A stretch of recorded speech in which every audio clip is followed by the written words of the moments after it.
Hello everyone, मेरा नाम पूर्णिमा शुक्ला है। गुरुकुल माइंड के इस शानदार प्लेटफॉर्म पर आप सभी का स्वागत है।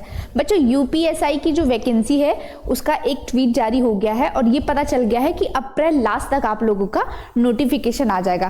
तो चलिए हम देख लेते हैं कि क्या क्या उसका एग्जाम पैटर्न है, कितने क्वेश्चंस पूछे जाएंगे, क्या क्या सब्जेक्ट है, तो उस पर बात करेंगे। तो चलिए बिना किसी डिले के स्टार्ट करते हैं कि हमारा पहली बात तो देख लेते हैं कि पोस्टेस कितनी है। तो बेटा जो आपकी भर्ती आई है वो 4543 पद है। 4543 पद ये किसका है? ये आपका सब इंस्पेक्टर की पोस्ट का है। किसका? सब इंस्पेक्टर की पोस्ट का। अब हम देख लेते हैं, जैसे आपको ये तो पता चल गया कि वैकेंसी आ गई। भाई हर किसी को वैकेंसी की जरूरत होती है, हर कोई वेट करता है कि आएगी वैकेंसी। अब देख लेते हैं कि इसका एलिजिबिलिटी क्या है ना, कि आप इसके योग्य हैं या नहीं। जैसे कल मैंने एक आपको वीडियो बनाया था यूपी कांस्टेबल का, तो उसमें आपका एलिजिबिलिटी क्या था कि आपने 12th पास आउट किया और आप उसके लिए एलिजिबल है। बट क्योंकि ये यूपीएसआई है तो भैया ज्यादा पावर तो ज्यादा एलिजिबिलिटी भी होनी चाहिए। तो यहां पर आपको बोला है कि आप एटलीस्ट बैचलर डिग्री होना चाहिए, यानी कि आपने ग्रेजुएशन किया हो जिसमें आप बीए, बीकॉम, बीएससी है ना, बीटेक, कुछ भी आपने बस ग्रेजुएशन की डिग्री आपके पास होना चाहिए किसी भी अच्छी यूनिवर्सिटी के साथ। और एक चीज और है कि जो बच्चे जैसे लास्ट ईयर है उनका है ना, और एग्जाम दे दिया बट उनका वो नहीं आया है, रिजल्ट नहीं आया है, तो वो एलिजिबल नहीं है। ये यहाँ पर पहले ही क्लियर कर दिया गया है। ठीक, तो पोस्टेज देख ली हमने, एलिजिबिलिटी देख ली। अब इसके साथ साथ एज भी मैटर करता है। ये नहीं कि आपकी एज ज्यादा हो गई है और आप अभी भी वो है एलिजिबल है, नहीं। अब एज की अगर हम बात करें तो 21 to 28 है। ये किसकी है? ये बेटा जनरल की है। ये किसकी है?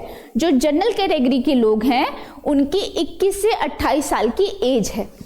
अब हम बात कर ले ओबीसी, एससी और एसटी, इनको 21 से 33 साल की एज का वो दिया गया है, यानी कि इनको कितने ईयर का रिलैक्सेशन है? तो इनको 5 ईयर का रिलैक्सेशन मिला है। ठीक है, तो कैटेगरी वाइज रिलैक्सेशन मिला है। ठीक है ना, कितना रिलैक्सेशन है? 5 ईयर का। किसके किसके लिए? ओबीसी, एससी और एसटी के लिए। जनरल के लिए कितना है? 21 से 28। ओके, चलिए आगे मूव करते हैं कि मोड ऑफ एग्जामिनेशन क्या होगा, पेपर पैटर्न क्या है, उस पर चर्चा करते हैं। तो बेटा मोड ऑफ एग्जामिनेशन आपका ऑफलाइन होगा। अच्छा, पहले ये कैसा था? तो ये आपका पहले सीबीटी मोड था, जिसके चक्कर में आपके बहुत बवाला हुआ है ना, पेपर लीक की दिक्कत हुई। तो अब क्या है कि ये जो पेपर है ये आपका ऑफलाइन होगा, यानी कि आपको ओएमआर शीट मिलेगी जिस पे आप अपना ब्लॉक जो है फिल करेंगे। ओके, ठीक है। अच्छा, बात करें कि टाइप ऑफ क्वेश्चन कैसे होंगे, तो ये आपका ऑब्जेक्टिव होगा। ऑब्वियस सी बात है कि एमसीक्यू है तभी आप ओएमआर शीट मिलेगी।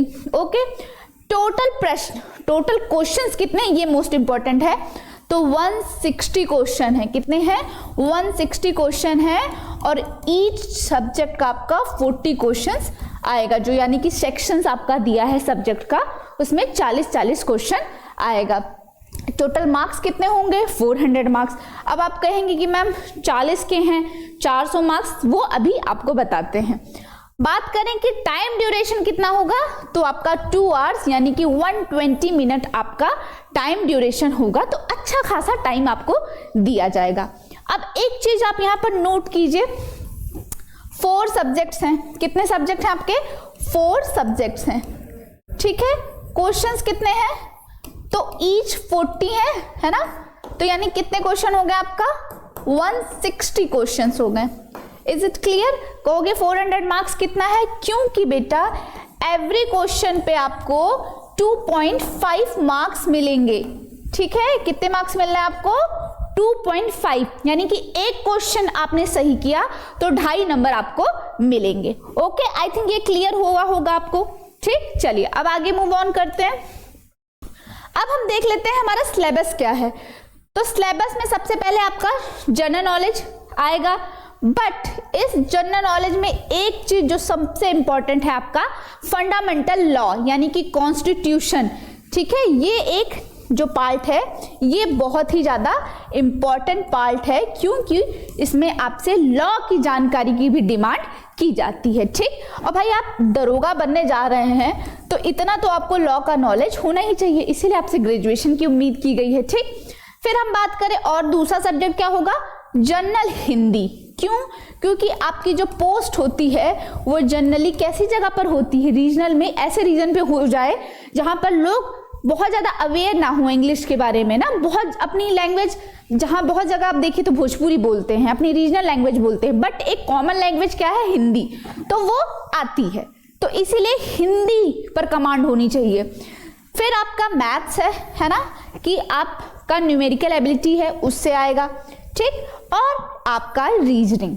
तो 4 मेजर सब्जेक्ट हैं, और इसमें जो आपका ये वाला जनरल नॉलेज में आपका हिस्ट्री, पॉलिटी है ना, ज्योग्राफी सब कुछ आएगा, बट ये एक अलग सा पोर्शन है, ठीक है। तो ये आपने सिलेबस देख लिया। बाकी इसका डिटेल्ड वीडियो जो होगा subject wise, chapter wise, subject का वेटेज, उसका एक सेपरेट वीडियो आएगा, तो उसे आप चेकआउट जरूर कीजिएगा। चलिए नेक्स्ट मूव ऑन करें। मार्किंग स्कीम, जैसे कि मान लीजिए 2.5 मार्क्स मिलेंगे आपको, है ना, एक क्वेश्चन आपका सही हुआ, पर अगर गलत हो गया तो, है ना, तो 0.50 यानी कि आधे नंबर आपके कट जाएंगे। कितने मिलेंगे फिर? 1.25, ठीक, 1.25 मिलेंगे। किस पे? जो गलत किया है उसके तो पूरे ही कटेंगे, है ना, मतलब कि कितने कट जाएंगे आपके? 3.25, यानी कि 1 मार्क्स के 1.25 की आपको पेनाल्टी लग जाएगी। एक तो आपने किया गलत, वही चला गया आपका, ये 75 हो जाएगा, सॉरी, एक तो वही गलत हो जाएगा आपका 2.50 का, और उसमें 1.25 और ऐड कर दिया जाएगा। तो बहुत ही ध्यान से क्वेश्चन करने हैं, जैसे नेगेटिव का ज़्यादा इम्पैक्ट ना पड़े। एक्यूरेसी मेंटेन कीजिएगा, जैसे कि जितने क्वेश्चन आते हैं उतने ही अटेम्प्ट कीजिए, ये नहीं हाँ कर सकते हैं, प्रेडिक्शन आपका एनालिसिस कितना है उसके अकॉर्डिंग करेंगे, लास्ट में पहले जो आ रहे हैं उसको अटेम्प्ट करेंगे। ये स्ट्रेटेजी की बातें हैं वो बाद में हम करेंगे, पहले हम पैटर्न को डिफाइन कर रहे हैं, ठीक है। और बात करेगा लैंग्वेज की, तो बेटा लैंग्वेज बाइलिंगुअल होगी, Hindi English as well as दोनों ही रहेगी। अच्छा, मोस्ट इंपॉर्टेंट आपका क्या है? सैलरी। ये बहुत ही ज़्यादा मोटिवेशन हमें यहीं से मिलता है ना, इतनी सैलरी हमारी आएगी, जो मन करेगा करेंगे, थार लेंगे। क्यों आ जाएगी थार इतने में?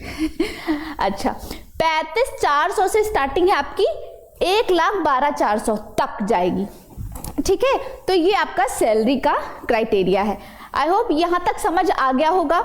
अब हम बात कर लें कि इसका प्रोसेस क्या है, सिलेक्शन प्रोसेस क्या है। तो पहला तो आपका रिटन एग्जाम है, वही है जो कि अब क्या हो गया, ऑफलाइन मोड हो गया। दूसरा आपका फिजिकल एफिशिएंसी देखी जाएगी कि आप एलिजिबल हैं कि नहीं, है ना, आपकी हाइट, आपका वेट, आपका जो रनिंग प्रोसेस है वो सब, उसके लिए भी एक सेपरेट वीडियो रहेगा, इसमें मैंने ज्यादा डिफाइन नहीं किया है, ठीक। फिर आपका हो जाएगा फिजिकल स्टैंडर्ड टेस्ट होगा, फिर आपका डॉक्यूमेंटेशन होगा, और एट लास्ट आपका मेडिकल टेस्ट होगा, और आप बन जाएंगे यूपीएसआई, यानी कि आप अपने बन जाएंगे सब इंस्पेक्टर, ठीक है।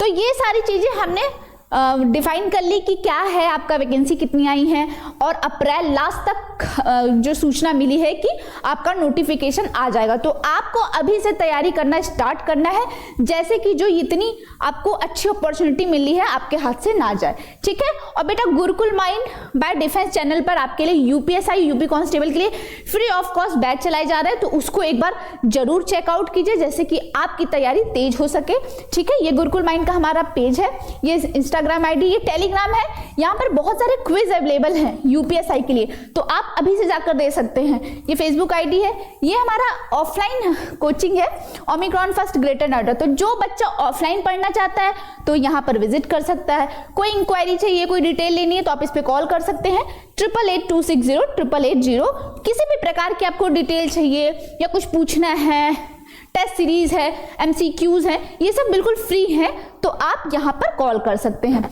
ये हमारी वेबसाइट है www.gurukulmind.com, ठीक है। तो गुरुकुल माइंड का हमारा चैनल है, इसे लाइक जरूर कर लीजिएगा, सब्सक्राइब कर लीजिएगा, और अपने सभी दोस्तों को शेयर कर दीजिए, जैसे साथ में आप लोग दरोगा बनिए। Thank you.